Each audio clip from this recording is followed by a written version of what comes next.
অসাধারণ অসাধারণ অসাধারণের পর আর কি বলা আছে? Making, cinematography, story telling. Story telling তো এক্সেপশনাল, কিন্তু আমার যেটা মনে হচ্ছে যে প্রোডাকশনটা যারা চিন্তা করেছে এতে অনেক কিছু ইনভলভ, টাকা পয়সা ইনভলভ, তারপরে অ্যাক্টিং তো একটা বিরাট অংশ, কিন্তু তার সঙ্গে থট প্রসেসটা, এই ধরনের ছবি যদি আমাদের দেশে আরও হয়, বাংলাদেশি হিসাবে খুবই প্রাউড ফিল করব। আফরান নিশোর মধ্যে কি দেখেছেন যেটা আপনাকে অনেক বেশি ভালো লাগা দিয়েছে?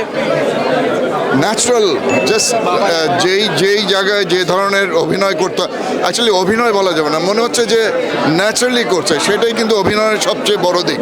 যেখানে একজনের মনে হয় যে ন্যাচারালি সে ছবিটা করছে, সেই জিনিসটা ও রপ্ত করতে পারে।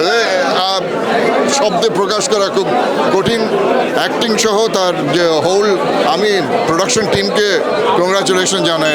বাংলাদেশে এই ধরনের একটা প্রোডাকশন হবে, আমাদের দেশে নিশ্চয়ই ভবিষ্যতে আরও হবে এরকম, এবং বাইরের দেশে যেন এটা দেখে, এটাই আমি চাচ্ছি।